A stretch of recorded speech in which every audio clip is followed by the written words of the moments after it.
wabarakatuh. Karena ini kelas online, jadi kalau saya menunggu respon dengan Assalamualaikum warahmatullahi wabarakatuh, baru Waalaikumsalam, terlalu lama. Jadi sekalian Assalamualaikum, Waalaikumsalam warahmatullahi wabarakatuh. Karena kalau kita memberikan salam dapat pahala, membalas salam dapat pahala, jadi saya borong deh pahalanya biar buat saya semuanya. Oke, selamat malam semuanya. Malam, Pak. Sudah 94 partisipan ya. Padahal kita nggak pernah pasang spanduk di jalan tol ya. Ini kalau tembus 100, Mbak Dian kasih hadiah. Oke, saya yang dapat hadiah ya Pak ya. Siap. Terima kasih juga coach saya, Coach Martin, ada Coach Sandi, Coach Madu ya. Luar biasa. Kalau ngomongin tentang motivasi, saya pikir Coach Madu paling bisa untuk memberikan motivasi, tapi kelemahan Coach Madu adalah kalau masalah menumbuhkan motivasi oke, tapi dia tidak mampu menumbuhkan rambut. Aduh, nancep banget ya di roasting, awal-awal udah di roasting nih. Oh ya, belum boleh sampai roasting ya. Ini roasting, dimulai nih roasting.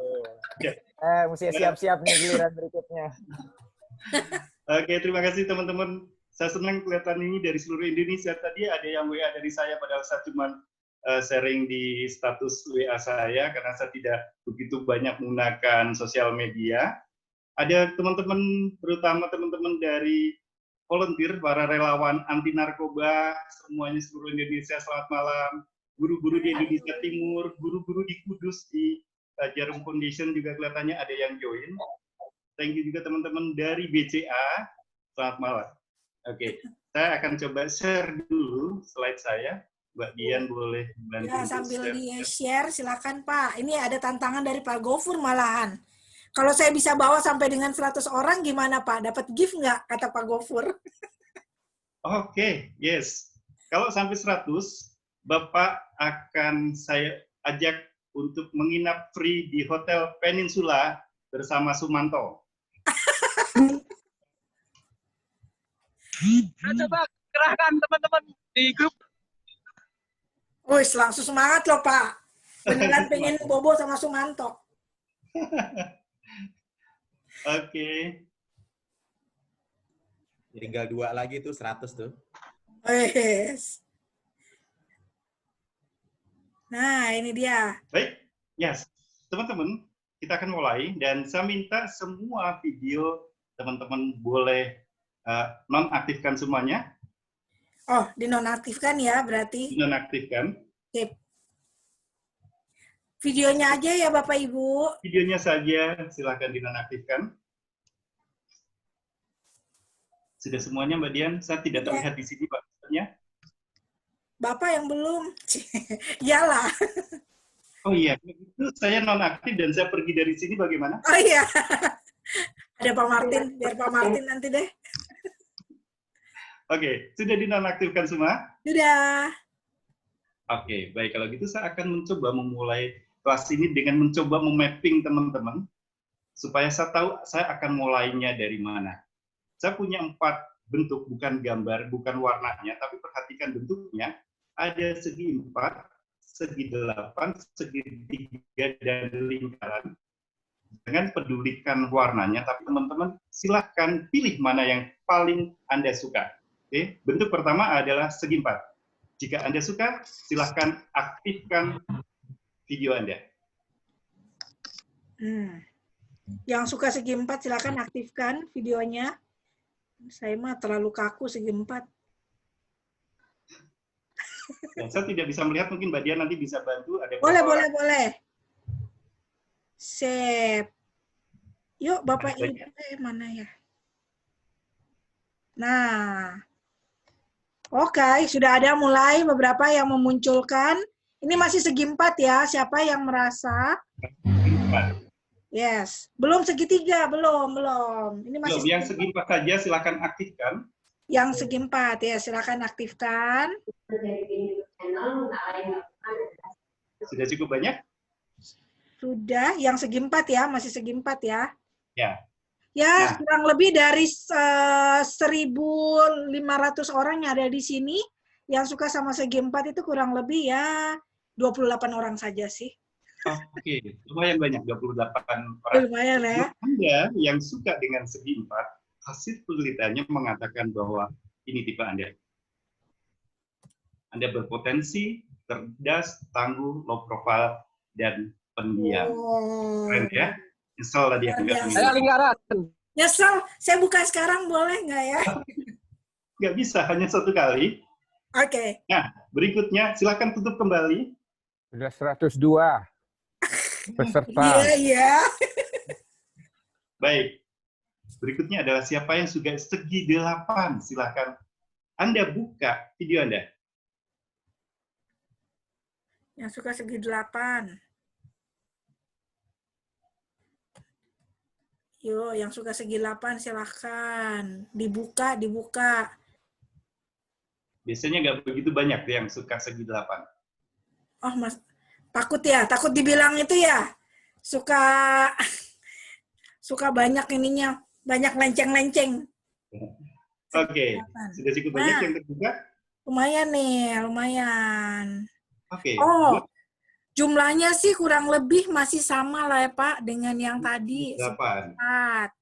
Oke, masih sama ya? Ya, Nah, buat Anda yang sama suka lah. dengan segi 8, penelitiannya mengatakan bahwa profil Anda seperti ini. Anda kreatif, punya trik luar biasa, dan menjunjung sportivitas. Keren ya? Asik. Asik. Yang belum milih nyesal. Oke, sekarang segi 3. Buat yang sudah mengaktifkan tadi, mungkin tetap boleh aktif. Jadi nggak kelihatan ya. Nanti dinonaktifkan kembali. Sip, dinonaktifkan kembali. Jadi tujuan nonaktif itu Bapak Ibu supaya kita bisa melihat yang mana yang segitiganya aja. Jadi jangan double kan Pak, kalau udah pilih segi 4 ya udah segi 4 aja kan. Betul, Konsisten. hanya boleh pilih 1. Hanya boleh pilih 1. Oke, selanjutnya. Yang segitiga ya sekarang Ada ya Pak? cukup banyak? Ada cukup banyak, Mbak Dian? Yang segitiga udah, yang segitiga. Mari tampilkan yang segitiga. Segitu doang. Yes, betul. Ya, Memang penelitian paling sedikit yang memilih segitiga. Kenapa? Inilah profil Anda. Buat yang suka segitiga, Anda konsisten, jujur, menghargai nilai persahabatan, dan semua orang suka dengan kepribadian Anda. asik. Artinya Oke. kalau dari 103 yang join hari ini, kita bisa melihat yang jujur cuma beberapa orang. Oke. Sisanya Namanya yang jujur paling banget. banyak. Ya, tadi kan 28, 50, 60, sekitar 60, berarti sisanya sekitar 40. Buat yang belum memilih, berarti pilihan Anda adalah lingkaran. Silakan ditutup kembali, kita lihat siapa yang suka dengan lingkaran. Oke, yang suka silakan dibuka, dibuka, dibuka. Ini kayaknya paling banyak nih kayaknya. Kalau ngelihat Ya. dari, wah, yes benar. Yang paling banyak nih lingkaran. Oke. Kira-kira berapa? Untung saya barengannya sama Pak Eka. Jadi ya kalau bagus, bagus sama kayak Pak Eka. Kalau jelek ya saya sendiri yang jelek. Bagus itu, Mbak Dian. Pak Eka pilih apa tadi, Pak Eka? Oh, siapa lagi? Hah? Pak Eka, Pilih yang tidak ada ujungnya. Yes, oke, lingkaran ya. setia. Sudah? Oke. Sudah. Berarti mayoritas. Mayoritas Lingkaran. lingkaran. Baik, mari kita lihat profil yang suka dengan lingkaran. Kita lihat hasil penelitiannya. Yes. Buat Anda yang Wow, parah. public sex. Berarti kalau begitu, Mbak Dian, Anda salah memanggil saya. Harusnya kelas ini diisi oleh Naik Altobi. Iya, Naik Altobi aduh. sudah meninggal. Kalau nggak suka Oke. seks itu berarti abnormal. Iya. Oke, baik. Sekilas kita sudah tahu profil teman-teman. Oke, mari kita lihat slide selanjutnya. Oke, Bapak Ibu, ini adalah cita-cita saya. Mungkin sangat simpel. Saya tidak pernah punya cita-cita yang tinggi. Cita-cita saya waktu kecil sampai besar tetap sama. Saya orang yang konsisten. Waktu kecil cita-cita saya satu, yaitu saya ingin bersalaman sama presiden. Dan itu ternyata tidak mudah, karena zamannya saya dulu, presidennya Soeharto ada ring 1, ring 2, ring 3, dan susah sekali untuk menebusnya, tetapi dari profesi saya menjadi seorang trainer, akhirnya saya bisa salaman ketika masanya Presiden SBY. Tidak hanya salaman, tapi ini adalah foto ketika saya diundang untuk makan malam bersama beliau. Oke. Wes. Ya, kelihatan kan seperti kakak beradik, beda ayah, beda ibu. Beda nasib. Beda nasib. Beda nasib juga, betul. Bagusan Oke, belum nah hari ini nasibnya. jadian. Oke, thank you Eka. Oke, nah kemudian pencapaian yang lain tadi saya pernah terpilih sebagai favorit trainer tahun 2005 sebagai di materi pembekalan caleg DPR dan DPRD. Kemudian pernah mendapatkan penghargaan sebagai The Best Manager CRM, kemudian The Best Trainer di 2013. Kemudian dapat penghargaan juga sebagai The Most Dependable Manager di National Service Championship. Pernah juga mendapatkan penghargaan sebagai The Best Manager Customer Service di Best Contact Center Indonesia. Kemudian terakhir, saya mendapatkan penghargaan runner-up Best Trainer di Asia Pasifik. Ya, hanya runner-up, tapi banyak pembelajaran. Salah satu pembelajarannya adalah ternyata trainer itu bahasa Inggrisnya harus bagus. Dan bahasa Inggris saya tidak bagus. Ya, tapi sebenarnya kalau dari perjalanan saya sekolah, bahasa Inggris saya juga lumayan. Kalau tidak salah dulu angkanya suka dapat 8, 9, ya nggak bagus. Paling jelek 8. Sementara teman-teman saya nilainya 70, 80, 85. Jadi range-nya lebar ya. Oke, kemudian saya pernah mendapatkan penghargaan juga. Ini waktu ikut di stand up comedy, ini mentor saya, Ernest Prakasa. Dan ini waktu di Best Trainer di Asia Pasifik. Nah, kita akan mulai dari sini. Teman-teman semuanya, waktu berjalan, proses berjalan, banyak perubahan di antara kita. Kalau kita lihat dari gambar ini adalah evolusi celana dalam dari masa ke masa. Jadi di abad 18, bentuk celana dalam wanita, bentuknya ada renda-rendanya, masih panjang, ya. Kemudian 1900 mulai agak lebih pendek, tahun 50 lebih simpel lagi, 70 lebih simpel, 80 lebih simpel, 90 lebih kecil lagi, dan sekarang sudah tahun 2020. Kira-kira bentuknya seperti apa ya? Mungkin ada pendapat kira-kira tahun 2020 bentuk celana dalam wanita itu seperti apa? Nggak pakai, Pak. Udah nggak pakai lagi ya. Ya, bayangkan Bapak Ibu, celana dalam saja bisa berubah. Sementara kita sebagai trainer, kita sebagai guru, sebagai pengajar, cara ngajar kita tidak berubah. Bayangkan kalau misalnya hari ini Kang Madu, karena kebetulan di Bandung sering ke Jakarta juga, tiba-tiba ketika malam Jumat istrinya menggunakan celana dalam yang berbentuk di abad 18, kira-kira responnya apa ya Kang Madu? Mungkin gairahnya akan lebih sangar kayaknya ya, karena kan aneh gitu. Gitu ya, kan lebih sangar. Kita Ya, aneh banget gitu ya. dengan hal yang mainstream ya. Oke, baik. Artinya keanehan itu kadang-kadang dibutuhkan di dalam hidup kita, ya. Tapi di slide ini kita bicara tentang perubahan itu penting. Kalau kita tidak mau berubah, maka waktu yang akan berubah kita. Nah, slide ini adalah evolusi apa yang kita minum sehari-hari.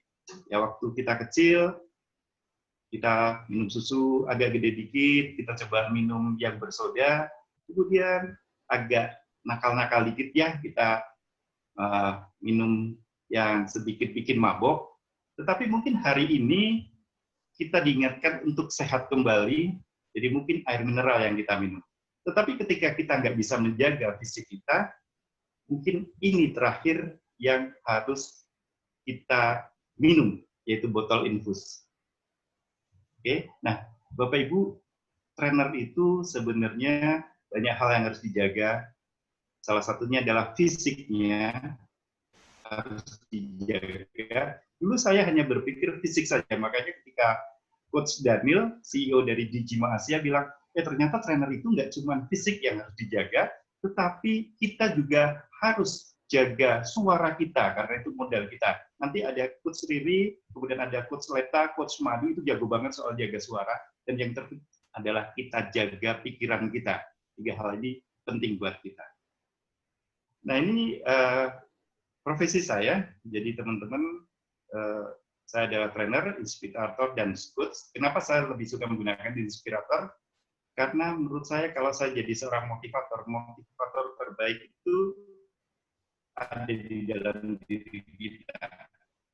Nah, hari ini kita bicara dengan sedikit hal yang ringan-ringan saja, sering saja, gimana cara membuat orang senang dengan materi kita. Membuat orang menangis itu gampang. Kenapa gampang? Saya sering membuat sebuah pelatihan di personal development, kita ajak teman-teman untuk melakukan kontemplasi, saya ingin mereka sadar, mereka ingin nangis. Buat trainer, ketika bisa mengetuk hatinya dan bikin menangis, itu sesuatu yang luar biasa sekali. Berarti kita bisa mempengaruhi orang untuk menyadarkan orang melalui air mata yang dikeluarkan. Nah, membuat orang menangis gampang. Dulu kalau saya bikin kontemplasi, saya akan lihat, ini orang kayaknya bakalan nggak nangis nih. Sedalam apapun yang saya bahas, sedalam apapun yang saya coba influence ke mereka, mereka nggak bakalan nangis. Maka saya bagi tim saya kasih tisu. Biasanya kalau yang sudah nangis, kita kasih tisu, ya. Atau biasanya mereka sudah siap tisu karena dia merasa, nanti pasti saya nangis. Tapi bagaimana dengan yang nggak nangis? Tim saya kasih tisu. Dan di dalam tisunya, saya sudah kasih remason. Jadi ketika dia sudah mulai mulai nggak nangis, kita kasih tisu yang udah ada remasonnya dan dia usap matanya dan akhirnya semuanya menangis. Gampang ya membuat orang menangis. Tapi membuat orang ketawa, membuat orang tersenyum, itu challenge-nya beda lagi. Kenapa? Kita lahir dalam keadaan sudah nangis. Artinya kita semua punya bakat menangis. Lahir nangis. Tapi nggak ada di antara kita yang lahir kemudian ketawa. Waktu anak-anak saya lahir, saya dan istri saya yang menangis. Mikirin biaya hidup mahal, sekolah mahal, jadi saya yang menangis. Oke, nah kenapa saya pilih menjadi seorang inspirator? Oke, nah teman-teman, kelas ini kebetulan cukup banyak dan general, ada guru, ada dosen, ada beberapa dokter, ada dokter Rahman mungkin ya, ada beberapa dokter yang lain, Pak Eka profesor ya, sudah profesor ya. Oke, nah sebenarnya gampang untuk mengidentifikasi apakah dia lulusan dari S3, S2, S1, SMA itu gampang. Terlihat dari caranya ketika kita lempar pertanyaan gimana ngejawabnya. Kalau Pak Eka, biasanya kalau saya tanya, Pak Eka, masih suka ngajar nggak? Dan Pak Eka pasti jawab, yes. Lulusan S3 ini. Bahasa Inggrisnya pasti bagus. Jawabnya langsung, yes. Kemudian kalau saya tanya sama teman-teman yang lain, misalnya namanya si Budi. Budi, kamu masih kerja di Telkom? Kemudian dia jawab, iya. Oh, berarti dia lulusan E3 atau S1. Tapi kalau saya tanya, kamu masih suka jalan-jalan nggak? Kamu masih kerja di sini nggak? Kemudian jawabannya, mungkin SD juga nggak lulus. Jadi kelihatan dari cara ngejawabnya. Nah, oke, teman-teman, kita nggak usah serius-serius, tapi kelihatannya memang jadi trik-trik ya. Beda sekali ketika kita ngajar, kita stand up, gitu ya. Nah, Mbak Dian hari ini mengundang saya, kapasitasnya sebagai trainer atau sebagai komik? Ya dua-duanya Pak, gabung aja lah. Paket full soalnya, pengennya paket full, nggak mau rugi. Paket full ya, karena beda Mbak Dian. Kalau kita sebagai komik itu hitungannya per menit. Oh gitu, aduh. Oke, udah. Ya. Kalau kita sebagai komik, bayarannya itu per menit. Anda tahu bayaran komika termahal saat ini adalah untuk tampil 10 menit, dia dibayar 30 juta. Wow. 10 menit. Tetapi kalau kita sebagai trainer, kita juga tahu, kita dibayarnya per jam. Tetapi apapun itu, apresiasinya, ketika kita punya passion, ya kita akan nggak pikirin bayarannya. Bener nggak buat teman-teman trainer? Ya. Kita nggak mikirin bayarannya. Karena kan kita nerima, yang mikirin adalah yang bayar kita. Beda ceritanya, kalau ada pembicara atau trainer yang datang ke perusahaan saya, biasanya ketika dia coba bikin proposal, ajuin biaya dan sebagainya, saya selalu bilang, oke, kalau mau jadi pembicara di tempat saya, harga nggak masalah. Yang penting murah. Nah, Bapak Ibu, kita akan coba mulai kelas ini dengan hal-hal yang mungkin pernah kita sama-sama alamin sebagai guru, sebagai trainer, sebagai inspirator, sebagai pembicara seminar. Pernah nggak sih kita ketika ngajar tiba-tiba panik, peserta kita levelnya lebih tinggi dari kita. Mungkin boleh sering 1-2 orang, pernah nggak merasakan hal ini? Peserta punya level yang lebih tinggi dari kita. Ada yang mau sharing? Oh, boleh dong. Aku pernah. Ya, gimana rasanya, Bu? Rasanya drop. Pertama drop. Langsung drop ya. Betul. Ya. Dan saya belajar dari teman-teman di komen juga, terutama teman-teman yang bicara tentang self-talk.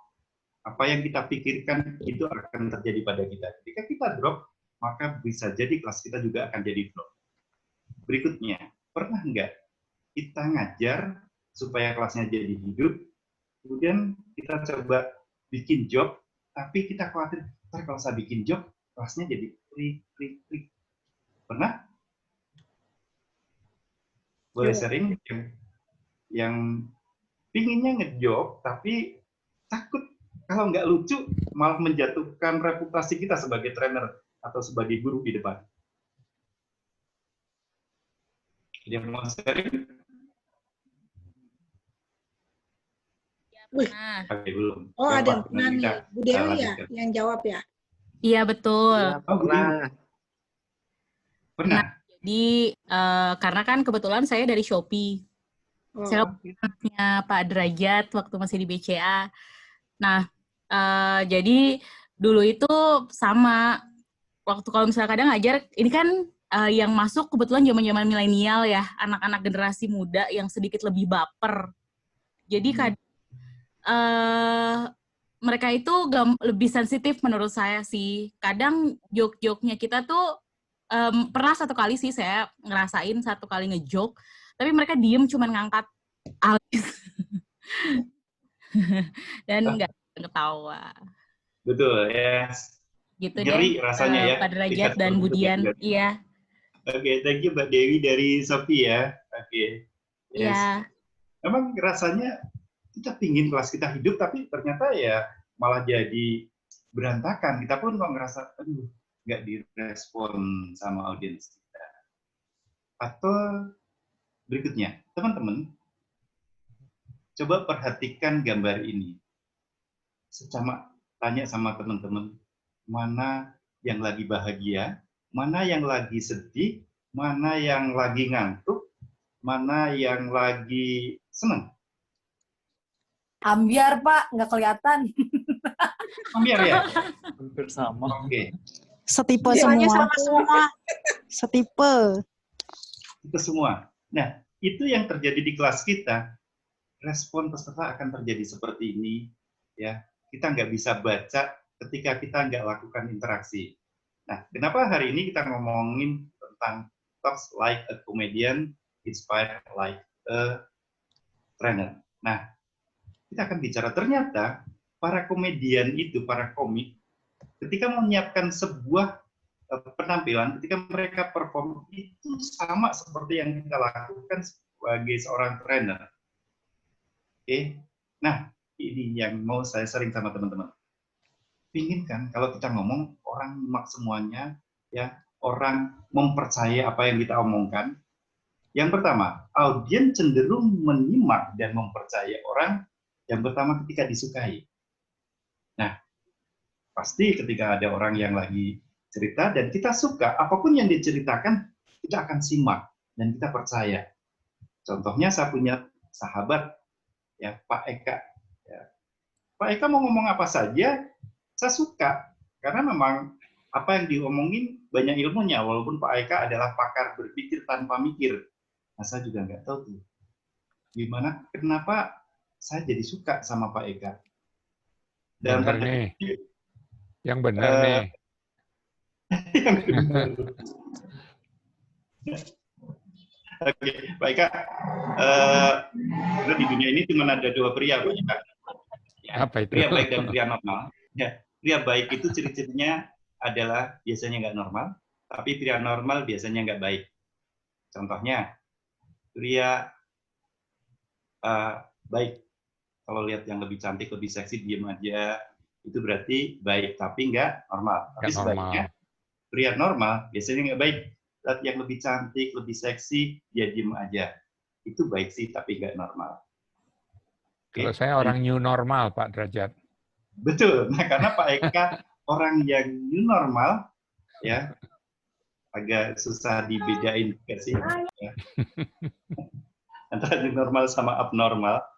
Tapi Pak Eka new normal karena Pak Eka selalu berubah. Saya tahu banget bagaimana Pak Eka selalu mengikuti setiap seminar yang ada. Jadi termasuk seminar ini ada Pak Eka, ke training ini ada Pak Eka, dan luar biasa Pak Eka ini adalah tipe pembelajar sejati. Saya salut sama Pak Eka, makanya banyak hal saya banyak diskusi dengan Pak Eka. Nah, kalau kita suka sama orang, apapun yang diomongin, ya kita akan dengerin, kita percaya. Yang kedua, dia cenderung menyimak dan percaya pada orang karena faktor dihormati. Dihormati di mananya? Dihormati di sini. Satu, karena jabatannya. Kalau bos saya ngomong, walaupun saya nggak suka dengan bos saya misalnya, atau kita nggak suka dengan apa yang dibicarakan, karena dia bos saya pasti akan dengerin. Untungnya saya suka dengan bos saya. Jadi di nomor satu, itu pasti akan saya dengarkan. Nah ini buat kita yang nggak suka, karena dia punya jabatan yang lebih tinggi, pasti kita mau dengerin. Yang kedua, ketika dia punya pengetahuan atau keahlian. Contohnya, ketika kita bicara tentang EQ, Pak Martin adalah pakar EQ. Apapun yang Pak Martin sampaikan, saya akan simak. Dan saya percaya beliau adalah expert di bidangnya. Ketika kita bicara IT, misalnya ada Pak Daniel. Pak Daniel adalah CEO dari Digima Asia. Waktu ngomongin learning technology, karena beliau adalah orang yang expert di bidangnya, saya akan dengerin dan saya akan catat. Begitu juga misalnya ada Dr. Rahman, nggak tahu join nggak hari ini ya. Dr. Rahman itu sangat jago ketika ngomongin hal-hal tentang self-awareness dan sebagainya. Kita akan dengarkan dan kita akan simak. Yang kedua, pengalaman. Yang ketiga ya, ketika orang punya pengalaman, apapun yang dia sampaikan, kita akan dengerin. Misalnya ketika kita ketemu dengan orang yang sangat punya pengalaman tentang self-talk, misalnya Coach Didin, ya, dia sangat punya pengalaman dengan self-talk. Kemudian ada Cek Leta, ada Teh Riri, beliau sangat jago bidang voice, pengalaman dia di radio, di TV itu sudah sangat banyak, maka ketika dia cerita tentang hal yang terkait dengan voice, saya akan menyimak. Dan terakhir, kita akan mendengar dan menyimak ketika dia bisa memberikan solusi. Ketika kita punya problem, kemudian kita ngomong, ya, dan beliau bisa memberikan nasihat, bisa memberikan solusi, saya pasti akan dengerin dan saya akan simak. Jadi ini 4 hal yang membuat orang menyimak dan mendengar. Persoalannya adalah kalau saya nggak punya empat-empatnya, saya nggak punya jabatan, saya nggak punya keahlian, saya nggak punya pengalaman, dan saya nggak bisa berikan solusi. Apa yang harus saya lakukan? Di bagian ketiga. Ketika kita punya kemiripan. Nah, ini foto-foto saya, evolusi perjalanan saya. Ini ketika yang paling atas, ketika saya masih kuliah, rambut saya gondrong, ya sampai punggung, dan waktu itu zamannya Arman Maulana, ya. Jadi waktu itu banyak teman-teman lebih memanggil saya dengan Arman, tapi Arman KW. Kemudian ketika sudah mulai kerja, punya duit, ya berubah jadi agak mirip dengan Choy Yun Fat. Dan terakhir, semakin tua, saya mungkin jauh lebih mirip dengan beliau.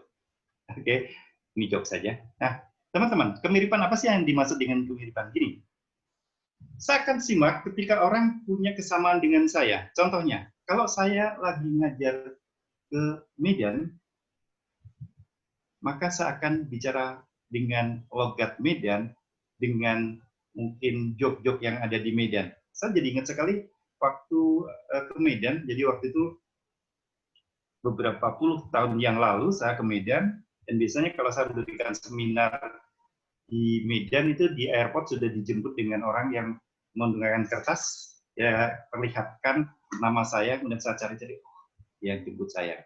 Ya, di kertas ditulis Mr. Satrio, Derajat.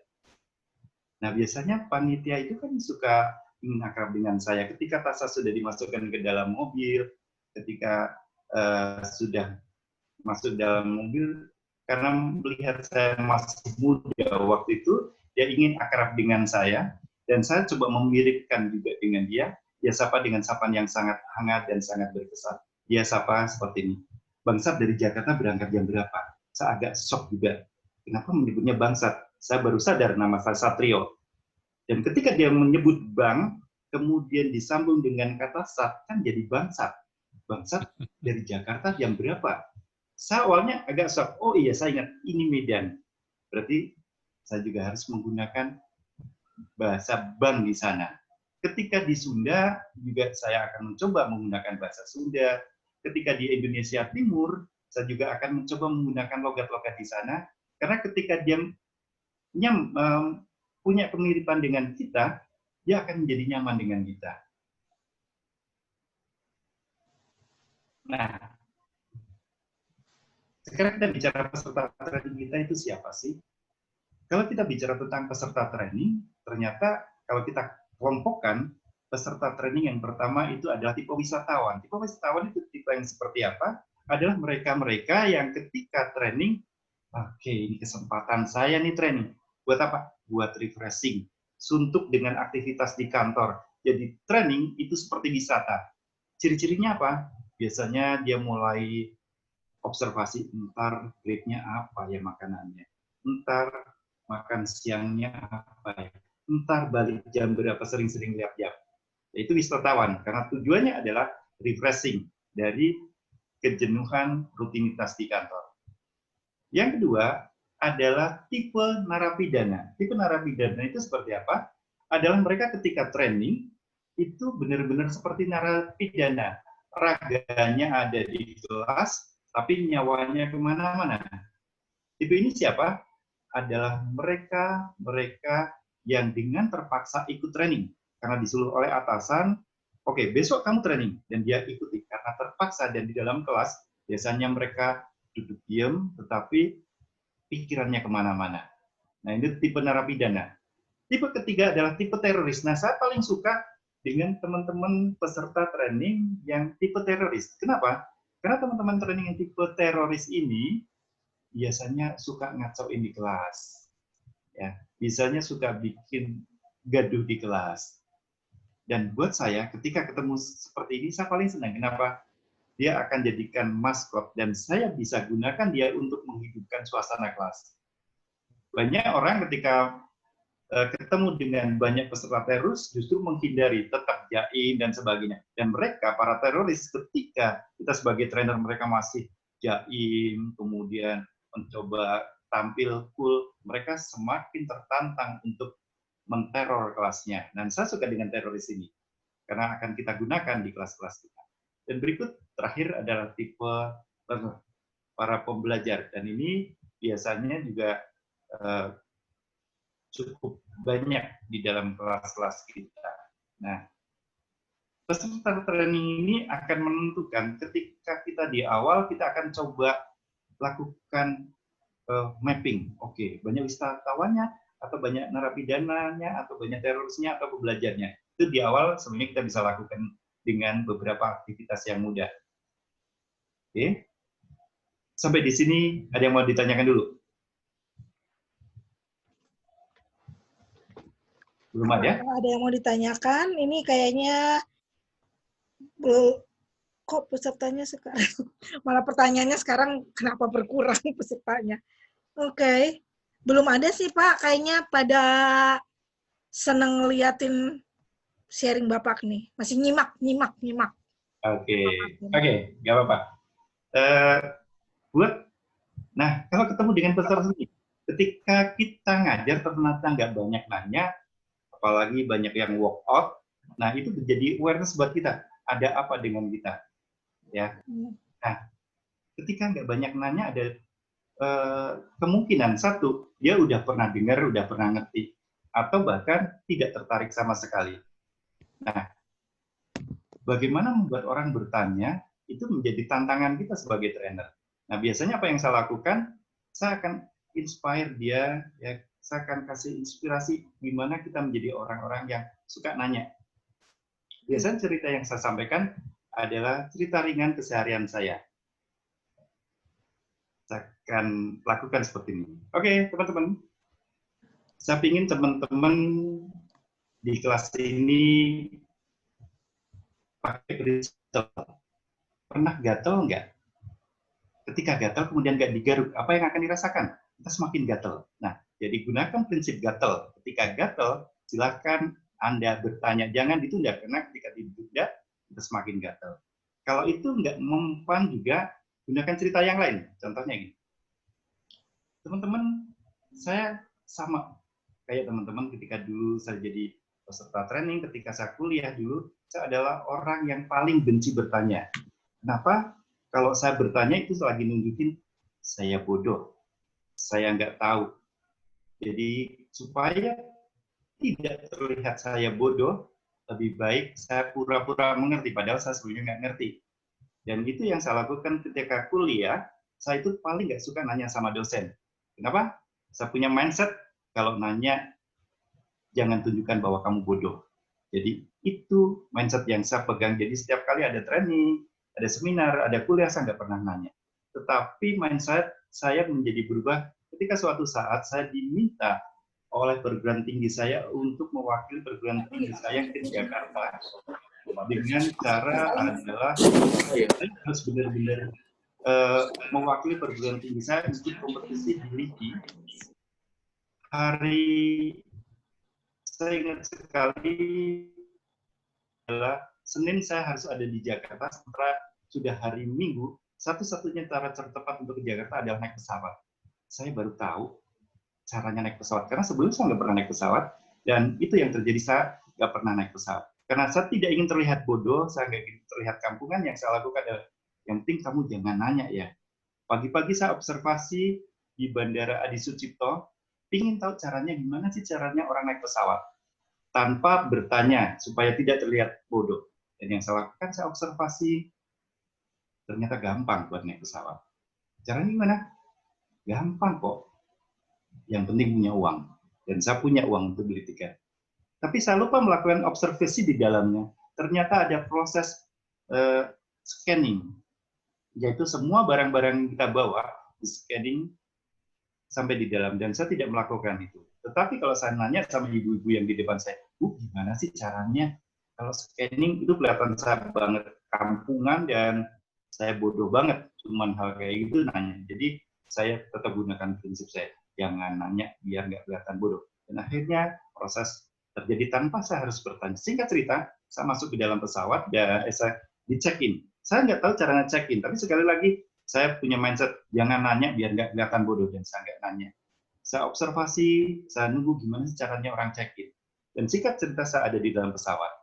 Dan ketika di dalam pesawat, saya tidak tahu mencari tempat duduk saya. Tapi kalau saya nanya, tempat duduk saya di mana, kelihatan banget kalau saya pertama kali naik pesawat terbang. Dan saat itu saya sudah ada di dalam pesawat, dan di dalam pesawat itu ternyata saya baru tahu harus pakai safety belt. Dan saya nggak tahu caranya menggunakan safety belt. Kalau saya nanya kiri kanan saya, mereka juga pasti akan ngetawain saya, kelihatan banget saya bodoh dan kampungan. Jadi yang saya lakukan adalah saya masuk ke dalam, dan saya lihat kiri kanan saya gimana cara mengkaitkan sabuk pengaman. Dan ternyata gampang. Persoalannya adalah saya nggak boleh nanya nih supaya nggak kelihatan bodoh. Dan yang terjadi adalah tempat duduk yang saya pakai sebelumnya mungkin dipakai oleh anak kecil dan safety belt-nya pendek.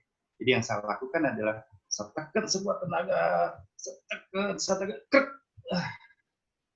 Akhirnya terkunci setelah cukup mengeluarkan keringat untuk bagaimana cara menguncinya. 58 menit perjalanan Jogja-Jakarta saya nggak nanya.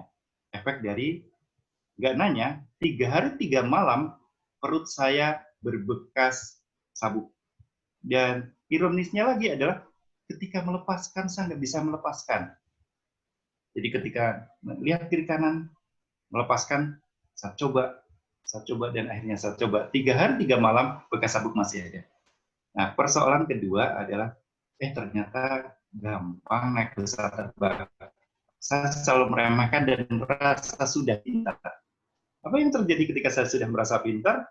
Ya, saya dapat tugas berikutnya ke Kalimantan di Balikpapan, karena saya merasa yang tadinya nggak usah nanya, kamu juga bisa, ya. Dan ternyata memang nggak usah nanya, saya bisa. Perjalanan berikutnya adalah ketika ke Balikpapan. Apa yang terjadi ketika di Balikpapan adalah saya menggunakan pesawat, dan kita tahu kalau ke arah daerah Sulawesi ada daerah-daerah yang sering terkena turbulence, dan pesawat yang saya tumpangin saat itu terkena turbulence. Apa yang terjadi?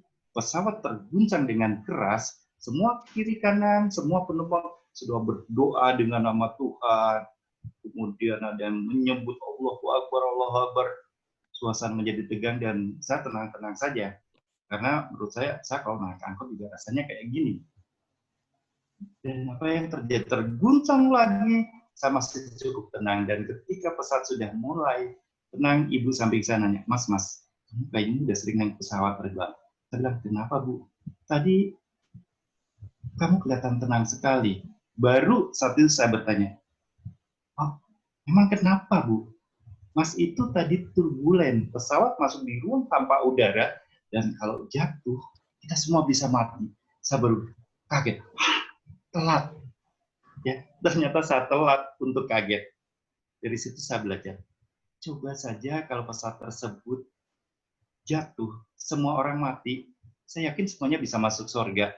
Kenapa? Karena mereka sempat berdoa. Sementara saya nggak nanya kenapa ini terjadi, mungkin saya satu-satunya masuk neraka. Dan kemudian saya bilang sama teman-teman, kalau Anda nggak nanya, bisa jadi Anda nanti masuk neraka. Dan cukup efektif, mereka akhirnya banyak nanya. Ini peserta training. Nah, ini juga penting, ini saya dapatkan di mini workshop sharing. Menjadi seorang trainer, menjadi guru itu, model yang pertama adalah looking. Benar nggak? Pernah nggak teman-teman ketika training, ternyata penampilan trainernya nggak good looking. Dia pakai baju seadanya, rambut aut-autan. Mereka persepsi yang muncul seperti apa? Ada yang mau sharing? Ketika trainernya berpenampilan seadanya, apa yang terjadi? Persepsi yang muncul di kepala kita? Asal-asalan, nggak profesional. Ya, bisa jadi tingkat kepercayaan kita menjadi turun. Nah, kenapa harus good looking? Ada satu teori yang mengatakan kalau kita menjadi orang yang akan membawakan satu materi, kita harus sedikit berbeda dengan audiens kita. Jadi kuncinya berpakaianlah, berpenampilanlah satu level lebih baik dari audiens kita. Kenapa? Ketika kita di depan, kita akan menjadi pusat perhatian dari audiens kita. Ya. Dan ya Anda bisa lakukan mungkin dengan menggunakan jas. Dan saya sangat respect dengan Pak Rahman. Walaupun kelasnya online, beliau selalu pakai jas, pakai dasi, ya, karena dia sangat respect sama dirinya sendiri. Dan ketika kita respect sama diri sendiri, berarti kita juga respect sama orang lain. Jadi buat teman-teman, ketika Anda tampil online pun, minimal berpakaianlah satu level lebih baik. Walaupun itu online. Dan hari ini saya pakai pakaian yang santai, tapi karena forumnya juga santai.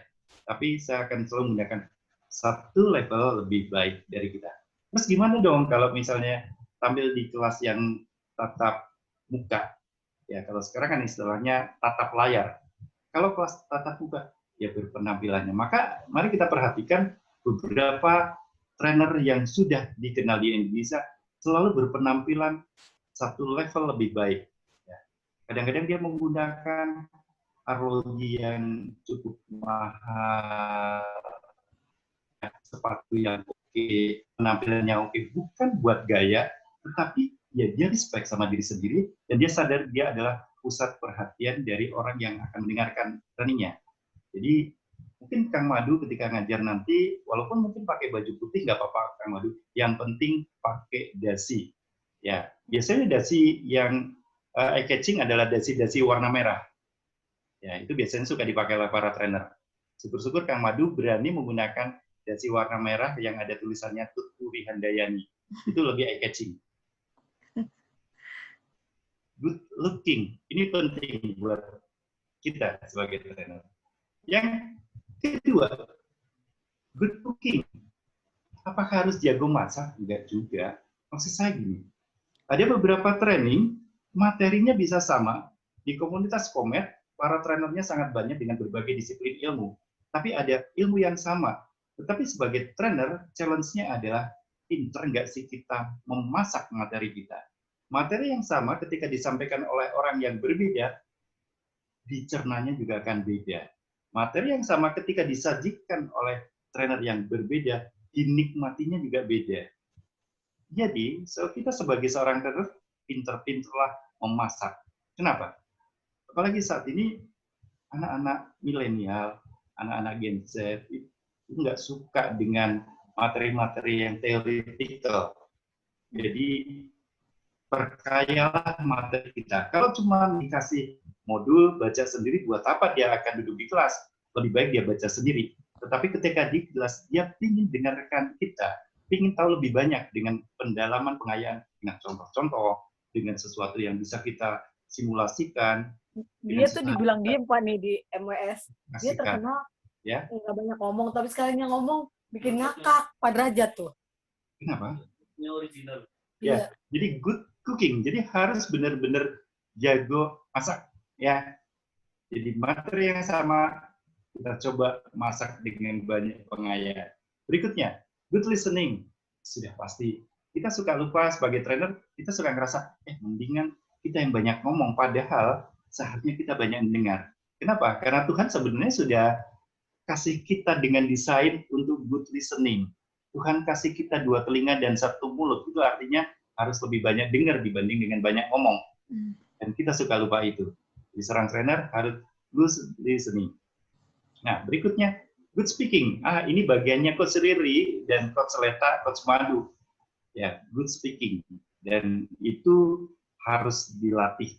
Saya adalah orang yang sangat tidak pede dulu untuk bicara, tetapi proses bahwa saya harus sebagai trainer harus punya kompetensi, dan kompetensi dasarnya adalah good speaking. Oke, berikutnya good acting. Nah, kita juga suka lupa, kenapa sih jadi trainer harus good acting? Bapak, Ibu, teman-teman semuanya, coba kalau kita lihat teman-teman kita ketika ngajar, kita tidak pernah tahu ketika masuk dalam ruang kelas kita, mood-nya kayak apa. Atau kita sendiri juga nggak tahu, mungkin malam berantem sama suami, ya, mungkin berantem sama istri, tiba-tiba harus ngajar. Emosi itu akan kebawa di kelas, dan kita juga nggak mungkin ketika pesertanya nggak dasar kamu kayak istri saya, dasar kamu kayak suami saya. Nah, emosi yang kayak gini harus ditutup dengan acting.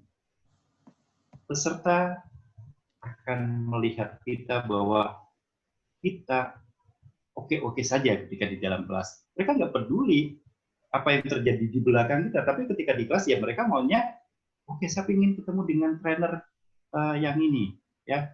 Saya ingin belajar banyak dari trainer yang ini, ya. Nah, berarti acting bagian yang terpenting.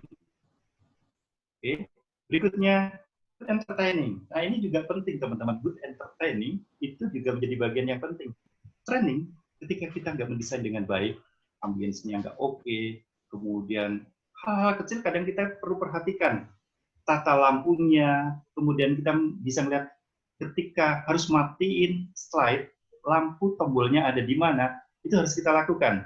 Saya kalau ngajar, dimanapun, di hotel manapun, saya selalu mempersiapkan diri saya observasi. 1 jam sebelum saya ngajar, sebelum jadi saya pembicara, saya akan lakukan observasi.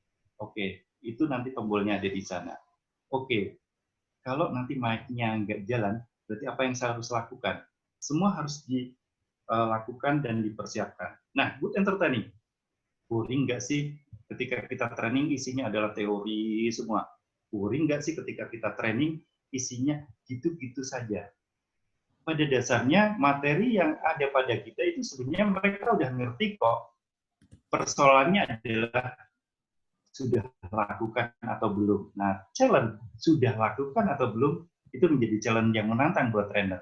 Teorinya mereka pasti sudah tahu dan keseharian mereka tahu. Tapi bagaimana mensistematiskan materi kita bisa diterima, ada learning point yang didapat, itu menjadi hal yang penting. Good entertaining. Nah, itu kurang lebih latar belakangnya. Tapi mari kita lihat apa iya sih yang kita lakukan sama dengan seorang komedian, seorang komik ketika mempersiapkan sebuah materi. Jadi saya cerita, jadi komik itu enak. Karena apa? Dibayarnya per menit. Tetapi kita nggak pernah tahu apa yang mereka persiapkan.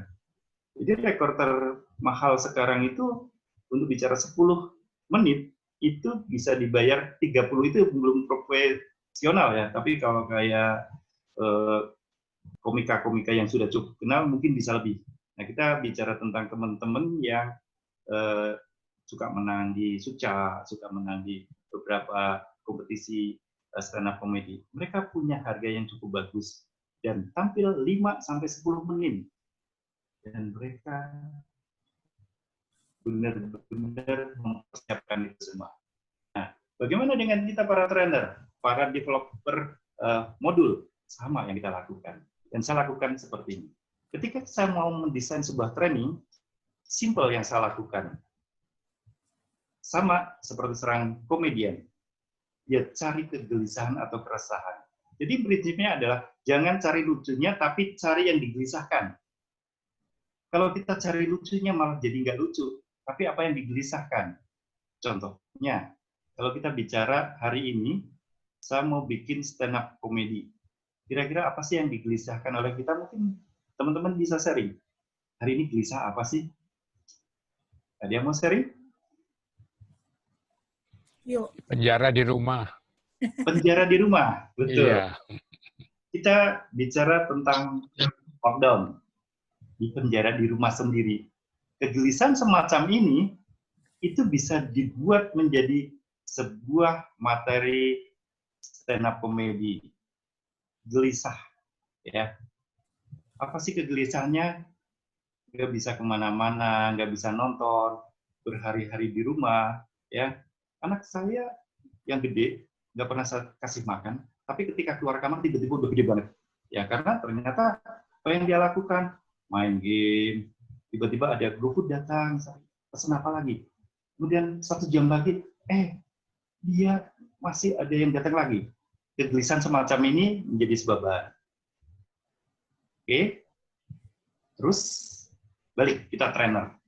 Coba kita cari kegelisahan-kegelisahan tentang training buat sebuah perusahaan, training sebuah institusi atau apapun lah. Kegelisahan apa sih yang kira-kira bisa kita jadikan sebagai bahan training? Boleh sharing, gelisah apa sih, terutama untuk para pekerja? Apa yang Boleh digelisahkan? dong, Bapak Ibu, kalau mau. Pesertanya itu kelihatannya pintar-pintar gitu, Pak. Jadi kita udah underestimate gimana tuh? Oke, pesertanya sudah pintar-pintar. Ya ini bicara teknik delivery-nya ya. Oke, nanti kita akan bahas tadi sedikit tentang teknik delivery. Pesertanya lebih pintar-pintar. Bapak Ibu, saya percaya ketika kita step di dalam pikiran kita pesertanya pintar-pintar dan kita punya self-talk, aduh ntar susah nih, pasti pertanyaan susah. Itu yang akan terjadi, the power of mind. Jadi apa yang kita lakukan, percaya Bapak Ibu, trik seorang trainer adalah ketika kita nggak tahu jawabannya, pertama, kita bisa gunakan peserta kita sebagai narasumber. Kadang-kadang memang kita nggak tahu jawabannya, tapi kadang-kadang ketika kita jawab untuk, aduh, susah nih jawabannya. Gampang. Oke, ada pertanyaan bagus nih dari peserta kita. Ada nggak sih teman-teman yang punya pengalaman seperti ini boleh sharing? Satu sharing, dan sambil kita tarik benang merah. Oh, jawabannya gini. Tugas kita adalah merangkum jawaban dari peserta dan kita sharingkan kembali. Oke? Nah, itu bicara tentang kecerdasan kontekstual, itu mungkin akan bicara ke sana.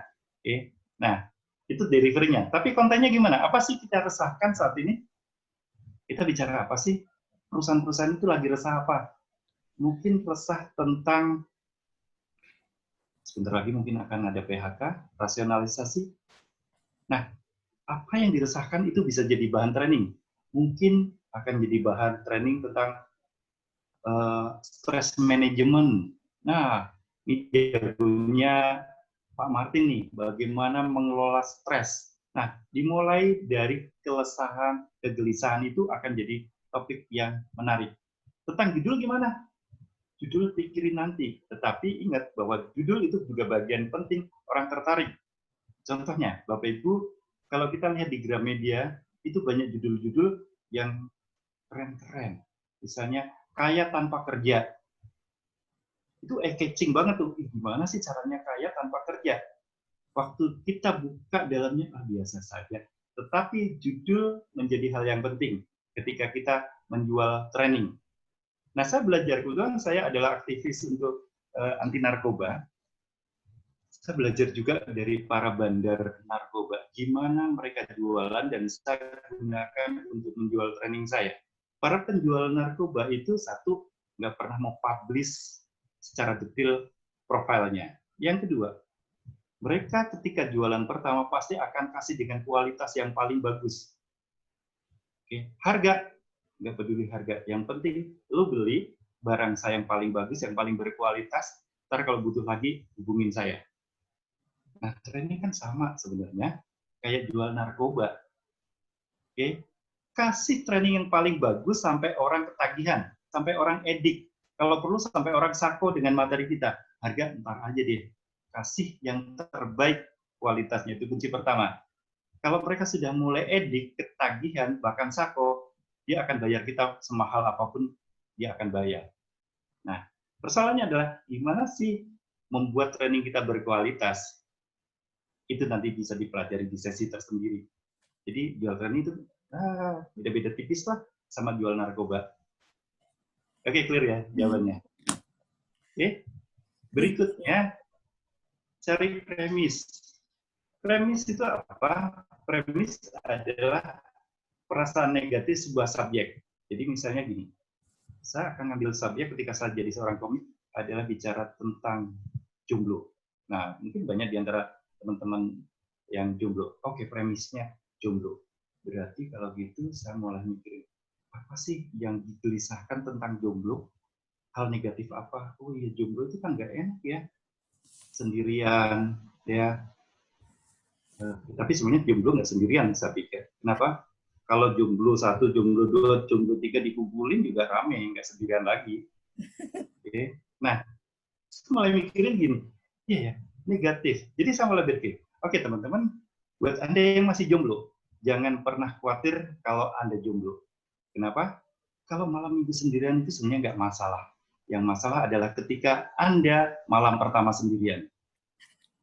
Jadi sebuah job. Ya kan, malam pertama sendirian, problem buat kita. Nah, cari premis. Misalnya gini, saya ngomongin tentang anak saya yang sudah besar, dia sudah mulai dewasa, pasti ke SMA, pasti dia sudah punya pacar. Saya cari premisnya. Masa negatif, oke, anak saya udah gede ini, anak saya cukup ganteng, tinggi, gede, ganteng, jadi saya pikir, wah, saya harus jaga benar-benar, ini aset buat saya. Kemudian dia mulai dideketin sama cewek-cewek. Dan saya sebagai orang tua harus ngasih nasihat sama dia. Nah, kamu kalau sekarang sudah punya pacar, cerita aja sama ayah. Ya, kita kayak temen aja cerita. Oke, itu satu hal yang saya tanamkan ke anak saya. Kemudian hal kedua yang saya tanamkan dari premis yang saya dapatkan adalah, nah, kamu kalau sudah suka sama wanita, ya serius ya, jaga dia, lindungi dia, ya. Itu yang saya tanamkan. Dan saya bilang, nah, udah punya pacar ya? Pembelajaran menarik juga. Kalau sudah punya pacar, jaga dia ya. Jangan pernah sia-siakan perempuan. Kalau kamu udah bosen, jangan putusin. Kasih papa. Papa juga masih doyan. Jadi sebuah job. Ya. Oke, itu premis. Clear ya? Oke, berikutnya. Bikin mind mapping. Ini yang dilupakan oleh para trainer. Para trainer cenderung ngajar theoretical, dan ternyata mind mapping ini banyak membantu. Coach Sandy sangat jago bikin mind mapping. Dan mind mapping itu ternyata sangat membantu kita. Jadi petakan hal yang penting yang mudah kita ingat. Dibuat dulu mind mapping. Dan saya kalau ngajar, materi apapun yang saya lakukan adalah buat mind mapping dulu. Jadi saya tahu kalimat utama, key point-nya, learning point apa sih yang mau disampaikan, itu sudah terpetakan di otak saya. Jadi saya nggak perlu ngomong banyak lebar, saya ingat-ingat saja mind mapping-nya. Oke, ngomong ini berarti ini, contohnya ini. Oke, begitu juga hal lain. Nah, belajar dari mana? Bapak Ibu, saya akan cerita perjalanan saya sebagai trainer. Dulu saya adalah seorang trainer yang dibentuk waktu itu awal-awal saya bergabung di sebuah bank swasta, ya mungkin karena di sini nggak boleh sebutin nama banknya ya, saya kasih inisialnya saja BCA, sama aja ya mau nyebutin inisial sama banknya. Oke, di BCA saya masuk untuk di project MDP yang menangani para trainingnya. Training itu adalah teman-teman yang direkrut untuk jadi para leader yang ada di BCA. Nah, satunya coach yang pertama adalah namanya almarhum Bapak Noto Mulia. Dia waktu itu dari Salim Group. Apa yang dia lakukan terhadap saya? Dia tiap pagi bawa buku tebal dan dia kasih ke saya. Derajat sini, ya Pak, baca buku ini. Oke, saya baca. Kamu sarikan ya buku ini. Karena beliau sangat gaptek, dia tidak tahu bagaimana mendesain PowerPoint yang bagus, maka semua materinya setelah saya sarikan dapat learning point-nya, yang dia lakukan adalah diskusi. Oke, ya, oke, ini learning point-nya masih salah, coba deh cari di bukunya. Oke. Begitu dapat outline-nya jadi sebuah slide presentasi, berikutnya adalah beliau jadi pembicara dan suka diundang di beberapa perusahaan saat itu. Dan untungnya beliau gaptek, membuat saya lebih beruntung. Kenapa? Karena saya baca bukunya, saya bikin materinya, dan terakhir saya yang harus mengoperate slide-nya. Dari buku yang saya baca, saya tahu, oke, ternyata di slide ini ngasih contohnya gini. Itu tertanam sekali di otak saya. Oke, slide ini ketika learning point ini, contohnya realnya gini, implementasinya nanti gini. Pengayaan itu yang tidak pernah saya dapatkan ketika saya dari training. Jadi benar-benar beliau ngebentuk saya dengan cara seperti itu. Dan itu begitu juga ketika saya mengembangkan trainer-trainer saya kasih mereka buku, saya kasih mereka tools, kemudian setelah itu saya minta, oke, kamu jadi asisten saya, duduk, saya akan coba ngajar, kamu perhatikan cara saya ngajar. Nah, mind mapping itu sangat membantu ketika kita ngajar. Terus, gimana sih caranya supaya kita selalu ingat? Kalau faktor U kan agak susah ya. Jadi yang saya lakukan adalah ketika saya ngajar, ada beberapa mind mapping ya saya tempelkan di meja dan usahakan tidak terlihat oleh peserta kita. Jadi ketika kita ngomong, kayaknya kita jago banget nih. Padahal ada mind mapping yang mengingatkan kita untuk menceritakan apa. Jadi buat trainer, mind mapping penting. Buat guru-guru juga ya. Berikutnya, nah di dalam penulisan materi di stand up comedy ada istilah setup dan punchline. Apa itu setup? Setup itu adalah pengantar sebuah joke. Jadi kita atur ceritanya, alur ceritanya, suasananya seperti apa, itu disebut setup. Kemudian punchline adalah bagian lucunya. Oke, pengantarnya kayak gini, bagian lucunya seperti ini. Jadi mengalir dengan bagus, dan ketika punchline-nya masuk. Nah, seorang trainer juga sama kan? Kita harus tahu setelah membuat mind mapping, oke, kalau di materi ini nanti setup-nya kayak apa sih? Dan saya selalu memvisualkan apa yang akan terjadi di kelas saya. Jadi apa yang saya lakukan ketika saya ngajar, saya selalu minta profil pesertanya. Oke, biasanya sama penyelenggaranya, boleh minta nggak profil pesertanya? Oh, oke, ini posisinya di organisasi seperti ini levelnya ini. Oke, ini dari unit kerja. Profil itu penting buat kita untuk melakukan setup. Nah, dari situ saya setup kapan saya masukkan learning point-nya. Kalau saya stand up, saya tahu kapan saya akan masuk bagian lucunya. Semuanya ditulis dan distrukturkan. Dan kelihatan lancar-lancar saja, padahal semuanya di-prepare dari awal. Oke, bagian kelima, act out. Ini juga penting. Act out itu acting out. Jadi, teman-teman kalau melakukan sebuah training, ya total lah di situ. Coba bayangkan kalau kita melihat sebuah konser dan yang dilakukan oleh penyanyinya dia nggak lakukan dengan total. Contohnya dulu Krisdayanti, dia diva Indonesia dan tampil di dalam panggung. Ya, oke, MC-nya sudah. Oke, mari kita diva Indonesia, Krisdayanti. Dan tiba-tiba dia dengan lemes masuk ke dalam ruangan, kemudian dia ngomong, sorry, suara saya kurang bagus karena saya berantem dengan Raul Ramos. Jadi mohon maaf kalau nanti suara saya nggak bagus. Apa yang terjadi? Kita kecewa, kita bayar mahal lihat konsep, tapi dia di depan tidak sesuai dengan ekspektasi kita. Jadi act out menjadi bagian yang penting dan lakukan secara total. Dan saya belajar banyak dari Coach Sandy. Coach Sandy ketika ngajarin saya, dia totalitas. Lompat dari meja. Di Malaysia kaki patah. Ya, mungkin Coach Sandy nanti bisa cerita ya, kenapa begitu totalnya ketika mengajar sampai kaki patah. Itu tahun 2010 kalau nggak salah ya. Nah, itu benar-benar kita trainer harus lakukan act out dengan baik. Teknik stand up yang pertama. Teknik stand up yang kedua ada rule of three. Rule of three adalah ketika kita melakukan 1, 2, 3. Ya, kalau di dalam stand up comedy, yang pertama adalah biasa-biasa saja, yang kedua juga mungkin biasa-biasa saja, terakhir patah atau belok. Ya. Contohnya kalau di dalam stand up comedy adalah biasa-biasa saja, misalnya dia cerita tentang hal yang mungkin keseharian ada di kita, dia ceritakan dengan step yang, oke, misalnya ngomongin tentang jomblo. Jomblo itu tidak menyenangkan.